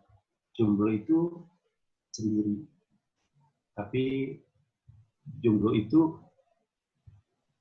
ya nggak laku. Nah, misalnya kayak gitu ya. Itu teknik simpelnya. Jadi bagian patah. Nah, kenapa rule of three? 3. Otak kita didesain hanya menghafal yang optimal 3. Kenapa nggak 1? Jawabannya adalah kesedikitan. Kenapa nggak 4? Jawabannya adalah kebanyakan. Jadi 3 saja. Kalau kita mau mengajar, minimal 3 kali diulang. Itu menjadi hal yang penting. Oke.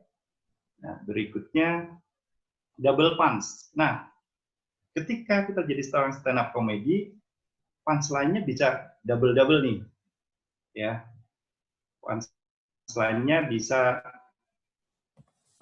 dapat ini, kemudian dapat ini. Dan itu kelas akan menjadi ger, ya. Nah, sebagai seorang trainer, apa kita bisa melakukan dengan double punch?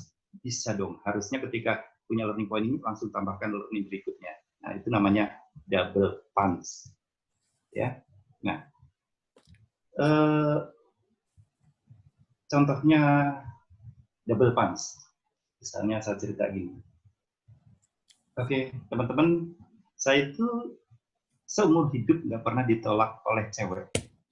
Jadi kalau saya suka sama perempuan, saya tembak, pasti dia dengan mudah akan menerima tembakan saya.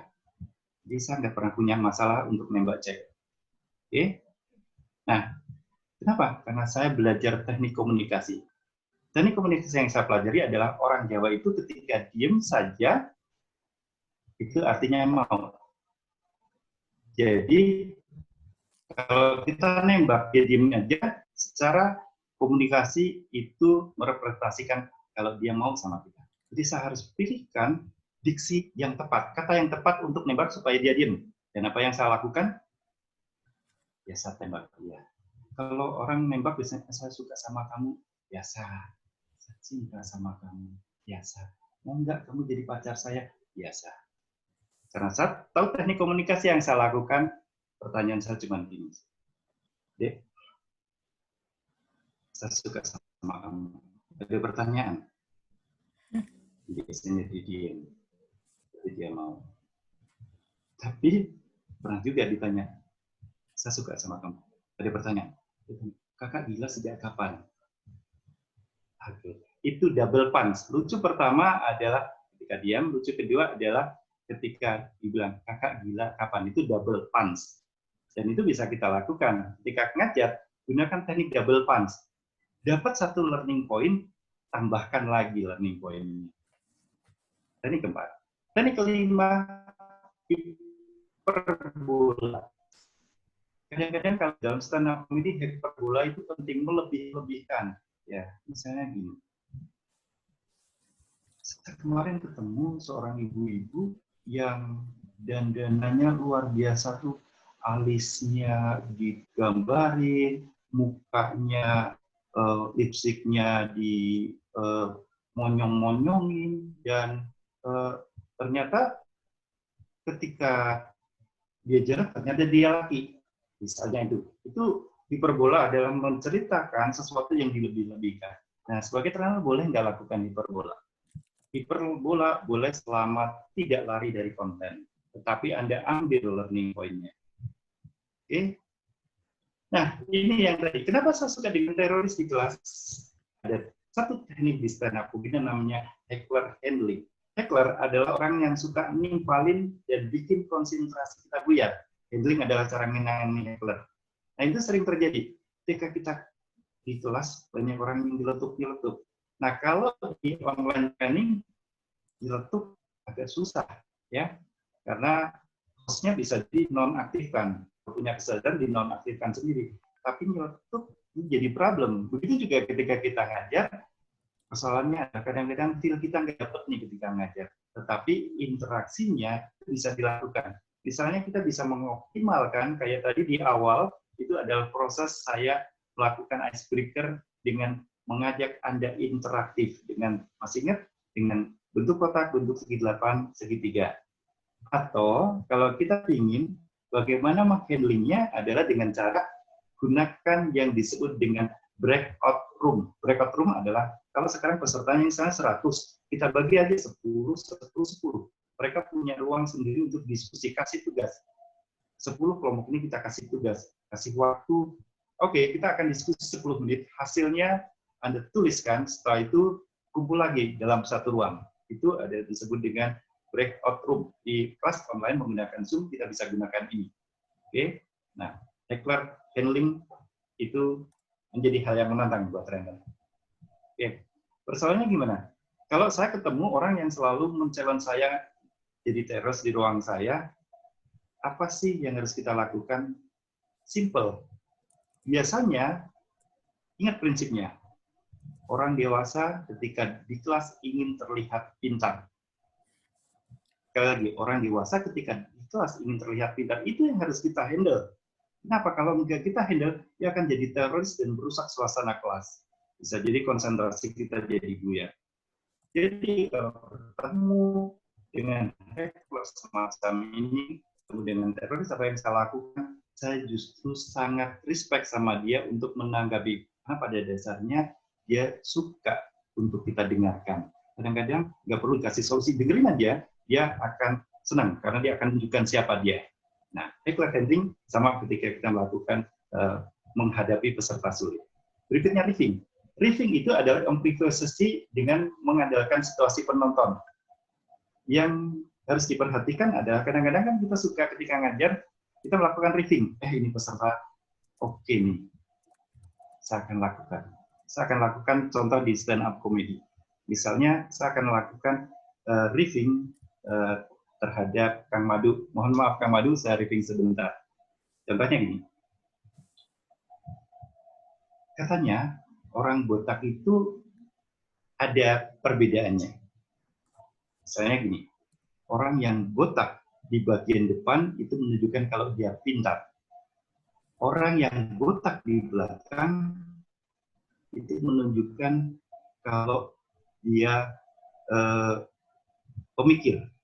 Jadi kalau depan itu botak pintar, di belakang adalah pemikir. Tapi kalau dia botak dari depan ke belakang, itu artinya dia pikir, dia pintar. Oke. Atau yang lain. Tapi ini botaknya beda nih Pak. Botaknya nggak di depan, nggak di belakang, botaknya di samping. Nah, kalau orang yang botaknya di samping, itu biasanya nggak bisa nyenengin istri. Jadi ketika melakukan sesuatu, ayo mas, nggak boleh pergi. Ya, tapi kalau dia terlalu kuat, biasanya botak di depan. Udah mas. Sorry, tidak semua orang suka dengan sarkasme, dan tidak semua orang suka dengan Sarah. Tadi yang saya lakukan adalah sedikit Sarah dengan orang botak. Tahu itu Sarah? Sarah adalah suku, agama, ras, dan anatomi. Jadi Kang Madu sebelumnya saya minta maaf, tadi sedikit Sarah. Saya jadikan contoh. Ya. Suku, agama, ras, dan anatomi jangan digunakan di dalam kelas kita. Callback. Yes, callback adalah memanggil kembali punchline yang sudah keluar dengan setup yang berbeda. Jadi kalau pernah lucu di depan, direspon dengan baik oleh penonton, kemudian saya akan keluarin lagi nih joke ini, di belakang muncul lagi, itu disebut dengan callback. Di training, sama. Kita bisa lakukan callback.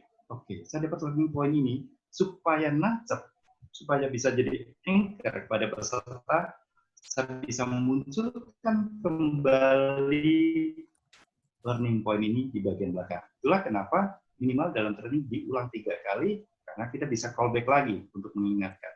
Nah, cara yang tercepat kalau di dalam training ini, setiap sesi kan kita lakukan yang disebut dengan summary. Ya.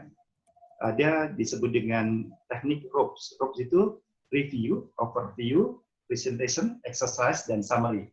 Review adalah penjajakan di awal. Tadi yang saya lakukan, hanya review adalah menjajaki. Pesertanya lebih suka dengan bentuk apa ya? Ternyata pesertanya suka dengan lingkaran.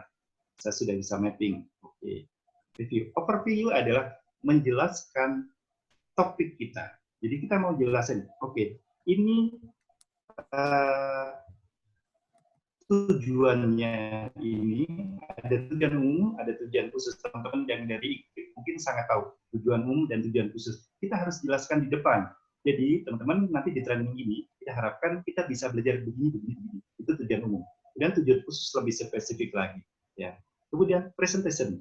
Nah, lakukan dengan presentasi, bisa dengan showing, bisa dengan telling, dan sebagainya.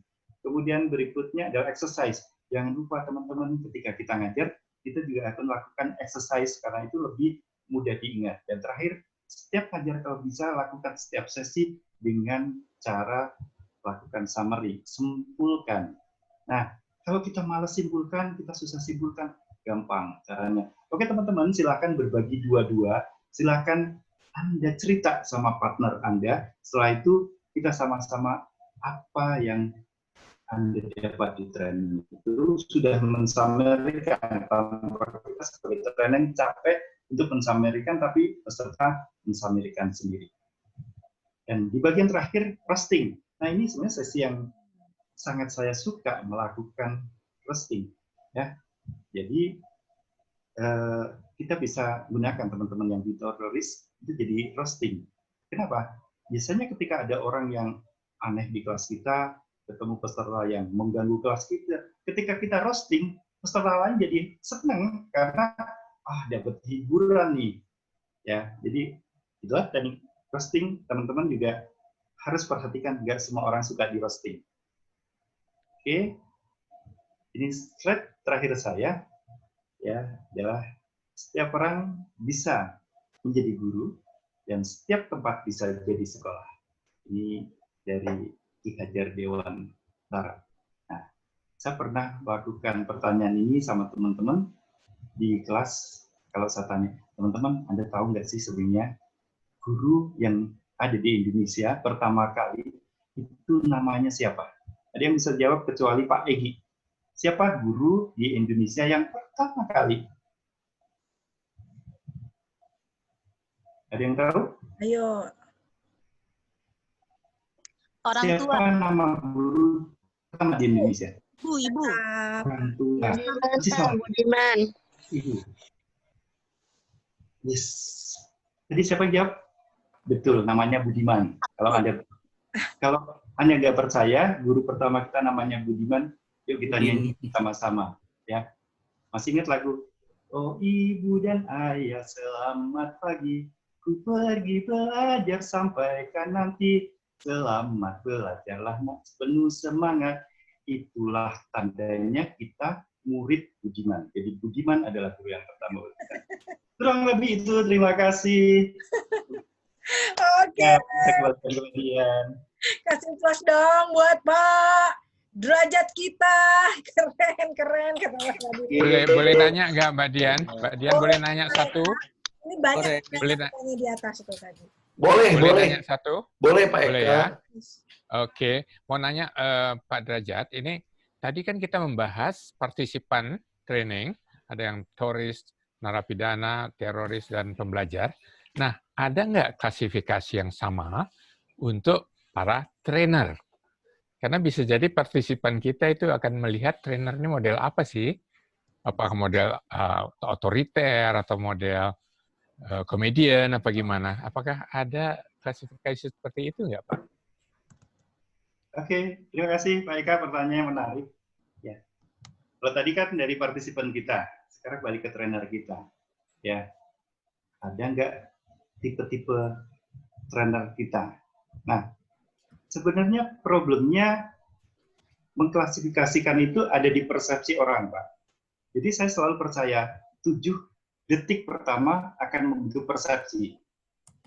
Itu yang terjadi. Jadi Bapak Ibu, kenapa dari awal saya bicara tentang pentingnya kita tampil itu menjadi first impression kita. Oke, ini trainernya kayaknya nggak ngenakin, itu 7 detik pertama bisa kebaca. Ini trainernya kayaknya nggak ramah, itu kebaca. Ini trainernya kayaknya menyenangkan, itu bisa kebaca di gestur detik ke-7. Dan klasifikasinya sampai saat ini mungkin ada di persepsi masing-masing. Mungkin para master di sini bisa tambahkan quotes Martin mungkin, ya. Atau yang lain boleh? Saya malah menunggu definisinya dari Pak Eka. Ayo Pak Eka. Nggak pakai definisi, Pak. Cuma untuk dibalik aja. Yang pertama daripada peserta, kemudian dibalik para trainer ini modelnya ada nggak seperti itu? Pasti ada kan ya? Model-model trainer kan macam-macam ya Pak ya. Nah ini Pak Martin nih yang sudah pengalaman banget nih. Ayo Pak Eka, gaya itu, gaya Pak Eka. Ya, Pak. Gaya saya kayak gimana itu Pak? Bukan, gaya pembagian dari Pak Eka, ayo Pak, ditunggu Pak. Nah itu teori Pak Derajat tadi yang langsung dipraktekkan Pak Martin. Tanya sama peserta lain.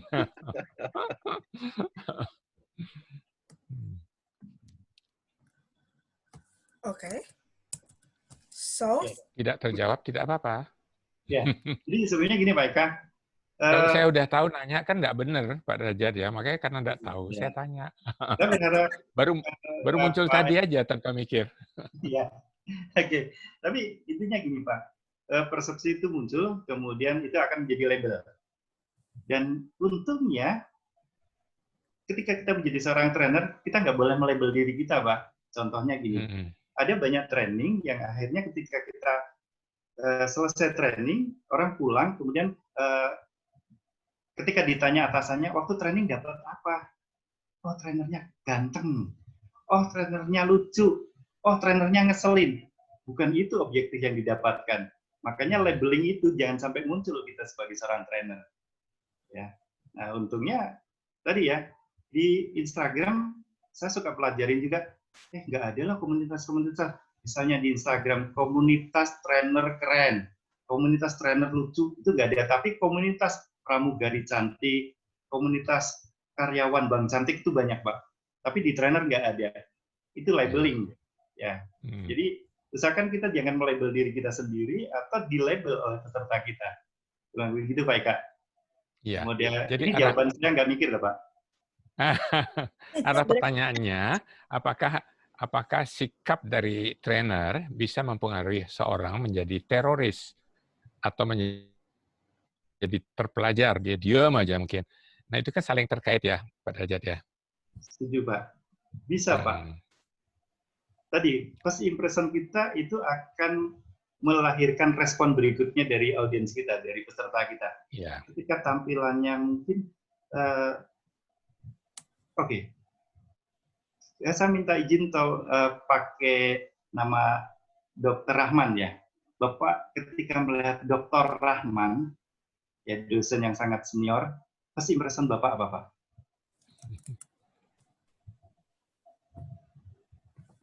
Kenapa Pak Derajat? Saya barusan lihat baca komen tuh ada yang bagus dari Pak Henry mengenai klasifikasi trainer itu. Di chat ada. Saya barusan melihat itu. Bagus sekali. Pak Rahman, kenapa Pak? Baik, nanti kita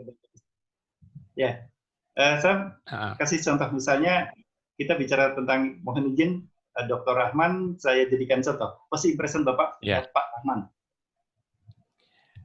Dia ramah, komunikatif, persuasif, dan baik hati. First impression-nya itu, Bapak, di awal? Iya. Oke.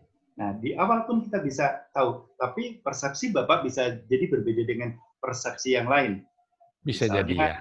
Ketika dia melihat kumis Pak Rahman yang keren itu, body Pak Rahman yang kayak rainbow itu, saya baru tahu Pak Rahman itu body rainbow tapi hati rinto. Ternyata ketika membahas sesuatu, dia dalam banget loh. Nah, itu bisa menjadi first impression. Ya. Nah, kurang lebih itu, Pak. Mungkin ada pertanyaan yang lain, nanti kita bisa bahas. Tadi ada Pak Henry memberikan klasifikasi trainer di chat tadi, Pak. Jadi kalau Pak Henry, bagus tuh. Ada trainer robot, ada trainer dinosaurus, ada trainer selebritis, ada trainer keren identik guru sama dengan trainer. Oh iya, betul ya. Jadi ada trainer yang tipe dinosaurus yang mungkin merasa lebih hebat, lebih besar. Tadi juga ada komen trainer itu nggak boleh sombong ya. Kan kita selalu bicara gimana kita merendahkan diri tapi meningkatkan mutu. Itu lebih penting buat kita jadi trainer. Iya. Oke. Terima kasih Pak Derajat. Terima kasih Pak Martin. Yes. Sudah bertanya. Sudah memberikan komentar. Yes. Oke. Baik. Baik Bapak Ibu, masih ada pertanyaan di atas, tapi sebelum pertanyaan-pertanyaan di atas, mungkin ini waktunya kan sudah lewat, tapi mungkin kita masih itu ya, masih mau menjawab pertanyaan mungkin 2 kali ya, 2 pertanyaan kali ya, kalau ada pertanyaan yang belum terjawab. Tapi sebelumnya Bapak Ibu, di bagian atas saya sempat meminta Anda untuk mengisi link. Boleh dong Bapak Ibu kasihkan feedback-nya tentang sesi kali ini, tentang bisa apapun, bisa saran ataupun kesan Anda. So, caranya gimana? Silakan Anda klik di link yang sudah saya sharekan di bagian atas. Bisa dapat lah ya. Masih ada kan ya? Semoga tidak tergulung terlalu jauh. Saya coba apa bisa di-copy atau tidak. Nah, silakan Bapak Ibu, Anda langsung saja mengisikan di sana dengan cara apa? Anda cukup untuk mengklik link yang saya bagikan. Gitu ya Bapak Ibu ya. Oke. Nah, itu di menti.com. Nah, Bapak Ibu, ada yang bertanya tadi yang belum terjawab mungkin ini pertanyaannya. Ada beberapa pertanyaan di atas. apa saja aktivitas yang bisa kita lakukan di awal untuk identifikasi 4 tipe peserta training tadi?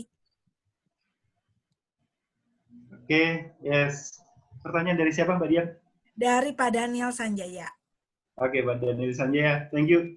Ya, pertanyaan yang menarik ya. Yang kita lakukan biasanya tadi, kalau saya ngajar dimanapun, saya akan minta profil dari peserta. Yang kedua, saya selalu akan datang 1 jam sebelumnya untuk ngobrol sama mereka. Dan itu selain membuat engagement kita sama peserta, kita bisa capture dia kok. Ini profilnya orangnya suka ngobrol, oh ini orangnya harus disanjung-sanjung, dan sebagainya. Itu bisa dilakukan sebelum kita masuk kelas. Kurang lebih itu. Nah, mungkin ada ditambahkan? Ya, ini mungkin saya sekalian sambung dari pertanyaan Pak Andi Bukhari ya. Beliau terus kemudian nanya, kalau training via webinar di mana kita nggak begitu lihat profil peserta, bagaimana mappingnya ya? Oke, Ini baik. jadi sedikit tantangan buat kita nih sekarang nih. Betul, ya. Ini sangat menarik juga. Ini kita lagi mencoba bertransformasi dengan metode training yang online. Dan sekali lagi, kemarin saya ikut seminar, di seminar itu dikatakan gini, teman-teman jangan pernah khawatir untuk berubah, karena saat ini pun tidak ada expertnya. Jadi kita bisa belajar dari siapa saja. Dan saat ini nggak ada orang yang expert di bidang itu karena kita masih bertransformasi bersama-sama. Jadi kita juga bisa jadi expert dengan tadi menggali apa yang bisa kita lakukan, berkreativitas dengan apa yang kita lakukan. Nah, setuju training dengan metode online ini. Interaksi kita, feel kita, itu juga kadang-kadang susah. Tapi sebenarnya kalau misalnya videonya bisa kebuka semua, kita buat teman-teman yang jago baca ekspresi wajah, itu bisa kebaca sih. Tapi ya nggak selamanya benar yang kita baca. Tapi ya tadi, saya bilang saat ini belum ada expertnya. Semua orang juga bisa jadi expert. Jadi ya belajarlah dengan banyak hal. Oke, semoga terjawab ya. Nah, ini terakhir Bapak, maaf kalau sampai ada pertanyaan yang belum terjawab, tapi ini saya rasa unik untuk dijelaskan juga. Malam Pak Derajat mau nanya, gimana tipsnya create jokes? Ada do and don'ts-nya nggak? Oke, ya. Terima kasih. Yang menarik. Gini, Bapak Ibu pada prinsipnya segala sesuatu itu harus di-set up dari awal. Saya selalu menuliskan apapun dan saya visualisasi termasuk respon yang akan muncul. Jadi ketika kita ngajar, kita bisa melihat, oke, saya ketika pakai joke ini, respon saya, pesertanya seperti ini. Itu sudah saya visualisasi. Kemudian, jangan lupa, kita harus membiasakan menulis. Karena ketika menulis, satu, kita bisa atur time management-nya dengan baik. Yang kedua, kita jauh lebih siap untuk pertanyaan apapun dan penjelasan kita menjadi lebih terstruktur dan sistematis. Sama dengan joke juga seperti itu. Joke itu punchline-nya sudah kita atur akan muncul kapan, ya. Kemudian ini akan jadi boom-nya di bagian mana, itu bisa kita catat, kita tulis, dan sekali lagi practice. Yes. Oke. Intinya tidak pernah ada sesuatu yang spontan. Sebenarnya pasti harus ada persiapannya, itu yang paling penting. Kesannya aja spontan gitu ya Bapak Ibu, supaya memberikan efek yang kejutan gitu. Tapi semuanya by preparation. So, Bapak Ibu, semoga terjawab semuanya. Thank you so much Pak Derajat. Yuk kita foto bersama. Ini orangnya sudah berkurang jauh ini, tapi kita masih bisa ya. Enggak, udah nambah tuh lagi. Ah, kenapa? Enggak nambah. Pak Derajat, nanya dong aku bentar doang. Yes. Pak Derajat. Boleh. Iya. Itu baju siapa yang ngasih, Pak? Ya, ini tulisan, ya tadi. Saya selalu bilang gini, saya itu bukan trainer yang tampan, tapi saya trainer yang ngangenin. Kita bisa lihat keren, keren. Keren, maksanya keren. Kamu dahsyat, sumpah. Halo, Saya dari tadi dengar Pak Derajat itu, saya bahkan di rumah ketawa. Saya sampai ini udah gitu. Dan itu akhirnya berdampak ke para yang pada berkomunikasi itu lucu juga, ikutan lucu yang komunikasi di chat itu semua. Lucu-lucu. Bener. Yes, oke. Kalau suara nggak mau putus-putus, katanya di-mute aja suara Pak Derajat. Bener juga sih. Kalau ya, matiin Thank you Pak Derajat. Kece. Yes, Ini thank you. sampai ngangenin kayak Arsyad ya, Aka Sadimin ya. Baiklah. Oke, yuk mari Bapak Ibu kita foto bersama, tampilkan wajah Anda semuanya. Yuk, biar seru dong keseruan ini. Jangan sampai cuman wajah Pak Derajat aja yang ngangenin, betul kan? Kita juga dong. Oke, sip. Ini kira-kira kayaknya ada 50 kali tag karena ada 50 slide di sana ya pesertanya, ada 7.000 orang. So, Jangan boleh- lihat dulu mungkin ya Mbak Dian, karena mungkin Pak Martin, Pak Sandi bisa kasih sesuatu, takutnya habis foto langsung pada pergi. Saya belum dibayar. Oh iya, betul banget ya. Tolong Pak. Ini dapat Tolonglah, Pak. catatan. Kasian lah Pak, kasihan Oh, banget menjawab itu loh, pertanyaan. Ini menjawab pertanyaan Pak Eka. Ini ada 8 catatan. Masih lanjut ini. Pak. Pak Abe boleh diturunkan dulu Pak sebentar. Ya, katanya ada trainer tukang jual obat. Jadi tiap hari di depan kelas isinya jualan semua. Ada trainer sipir penjara, ya ngamuk-ngamuk. Ada trainer sensi, ada trainer narsis, ada trainer curcol, ada trainer tanpa emosi, ada trainer profesor, ada trainer kepepet. Itu katanya 8. Ya, istilahnya ya. Yes. Oke. Pak, nanti tolong Pak diselesaikan urusan sama Pak Derajat, kasihan loh Pak. Iya betul. Bayarannya ya, bayarannya ya, siap. Bayarannya dengan senyuman. Wah, gitu kan. Oke, yuk mari Bapak Ibu kita foto bersama. Yes, yang pertama terlebih dahulu gayanya dong. Sip, 1, 2, 3. Ada fotonya kan. Tahan. Sip, oke. Wait. Lanjut. Yang berikutnya lagi. Oke. Sudah bergaya kah? Jangan bergaya dulu Bapak Ibu, karena saya baru mau seling ke berikutnya. Nah, yang berikutnya. Yuk, mari Bapak Ibu. Sudah bergaya. 1. Oke. Mau baru muncul Pak Bani, Bu Farida, Pak Rudi. Oke. Yuk, 1, 2, 3. Sip. Saya pindahkan lagi. Berikutnya, saya sambil ngecek lagi. Masih adakah yang akan tampil? Oh, yang belakangnya sudah tidak menampakkan wajahnya. Jadi kita stopkan dari sini. Nah, Bapak Ibu, thank you. Saya masih melihat, please Bapak Ibu masukkan lagi feedback Anda, karena ini akan sangat baik banget buat kita semua, Bapak Ibu. Dan Bapak Ibu, saya pun juga mau menginformasikan, please come Bapak Ibu, Anda sudah tahu program ini adalah program yang gratis Bapak Ibu. Jadi sebagai seorang pengajar, sebagai seorang trainer, isilah pikiran Anda dengan apapun yang sebanyak mungkin gitu kan. Jangan kemudian terpaku dengan materi ya itu aja. So Bapak Ibu, nanti kita masih akan ada sharing. Waduh, ini celana dalam lagi yang muncul. Bentar. Bisa buang loh celana dalam. Triknya itu loh Pak, aduh. Nah, saya mau sharing Bapak Ibu. Jadi di Komet sendiri kita masih akan ada lagi kelas di tanggal 17 untuk hari Jumatnya ya, tanggal 17 Juli itu Joyful Japan. Ini sharing dari Bu Alexandra Aprilina. Beliau seorang Vice President Combivar, Group Certified Trainer Coach and as a Consultant. Beliau sendiri senang banget Bapak Ibu sebagai VP, beliau punya banyak kesempatan untuk kemudian kemana-mana gitu ya. Nah, ada bagian yang kemudian menurut dia sangat menarik untuk di-sharingkan. Katanya memang sengaja milih hari Jumat, sama dengan Pak Derajat, posisinya lagi santai-santai, bisa berbagi. Dan beliau akan sharing tentang Joyful Japan. Bagaimana pengalaman menarik yang beliau hadapi beliau dapatkan di Jepang, itu beliau pengen sharingkan Bapak Ibu. Karena banyak nilai-nilai bagus yang bisa kita pelajari. Bagaimana tentang pengelolaan SDM terutama Bapak Ibu. Nah itu dia. So Bapak Ibu, please come and join. Lalu kemudian Bapak Ibu, kita pun juga masih akan ada punya program lagi di hari Rabu. Rencananya sih mulai minggu depan Bapak Ibu selama 4 minggu berturut-turut Anda kemudian nanti akan dapat pencerahan dari Pak Daniel. Pak Daniel ada nggak ya di sini ya? Nah, Pak Daniel ini nanti akan men-sharingkan tentang satu hal yang sangat menarik Bapak Ibu. Please come. Kalau Anda penasaran, karena kita sendiri memang... Ada ya?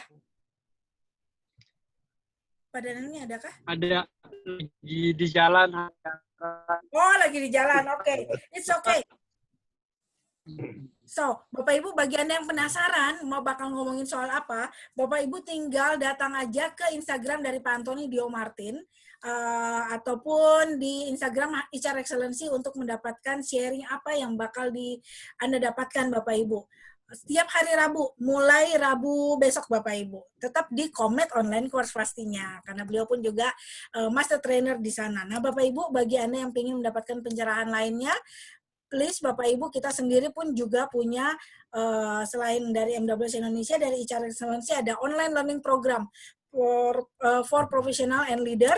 Dan materi kita, oh ini udah lewat, materi kita Bapak Ibu nanti akan berlanjut di minggu depan, itu berkaitan tentang interpersonal mastery, using NLP for interpersonal, lalu kemudian di hari Rabunya building relationship well using MBTI.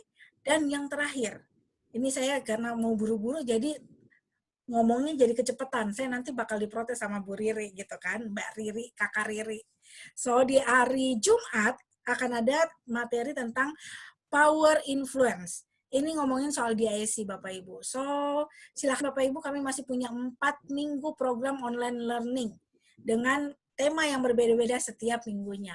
Bagi Anda yang tertarik, silakan Anda kemudian bisa mengunjungi di Instagram Antoni Dio Martin dan HR Excellency. So, dengan demikian berakhir sudah acara kita. Thank you so much Bapak Ibu untuk kesetiaannya, luar biasa loh sampai akhir. Dan jangan kapok ngikutin acara kita ya. Thank you. Thank you. Derajat, thank you so much buat teman-teman semuanya pada kesempatan malam hari ini hadir personally, ya amazing. Makasih untuk sharingnya luar biasa. Thank you, Thank you, Pak Martin. Yes. Pak Martin. Thank you, Pak Derajat. Sharingnya. Thank you Pak Derajat, yang makin tambah keren. Ya. Thank you, Mbak Dian. Thank you juga Bapak. Saya pikir kamu keren. Pengennya gitu ya, kamu keren ya. Iya, yang makin tambah keren kaosnya. Oke, thank you. Kaosnya. Oke, sampai ketemu ya di next acara kita ya. Oke, kalau begitu saya end meetingnya ya. Yes, Yeah. Mbak Dian Thank ya. you. Bye semua. Bye. Bye. See you for next one.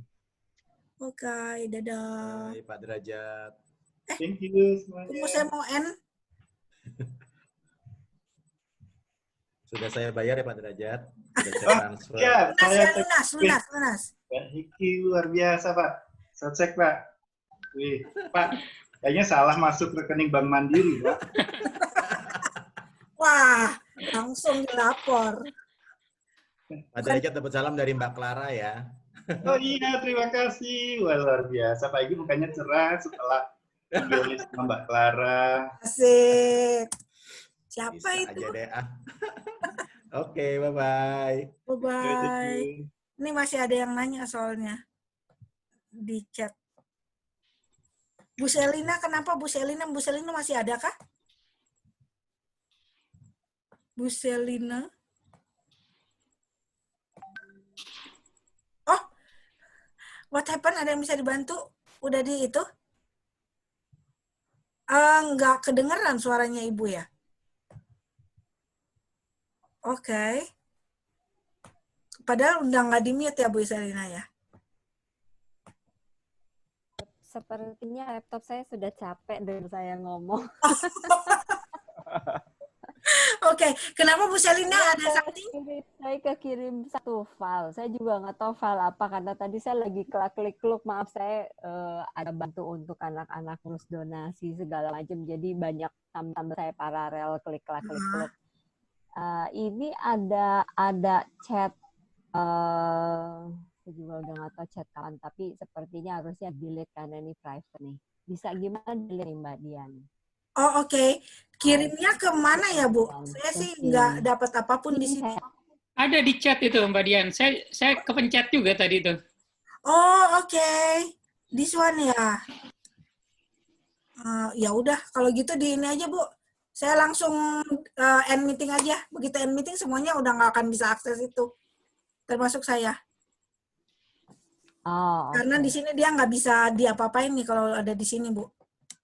karena saya juga nggak tahu ini bisa buka atau nggak bisa dibuka. File apa saya juga nggak tahu. Cuma kayaknya Iya. pernah disusahkan Kalau gitu sama Itu teman. biasanya masuk ke file langsung tuh, Bu. Ah. Biasanya kalau diklik tuh langsung masuk ke file komputer. Kalau dia pakai laptop, masuk ke file orang. Cuman masalah kebuka, nggak bukanya tergantung ininya filenya. Oke. Jadi dia lah otomatis langsung ke dokumen orang gitu. Biasanya seperti itu. Tapi soal kebuka, nggak kebukanya belum tentu. Oke, kalau begitu lebih baik yang paling gampang kita langsung end meeting dulu ya, supaya itu filenya nggak ada yang pegang otak-atik. Pak Sandi, selamat ulang tahun Pak Sandi. Thank you. Thank you. Ini happy Hanif juga ya. Thank you Pak Derajat. Thank you Pak Indri. Thank you Pak Derajat. Bye. Bye.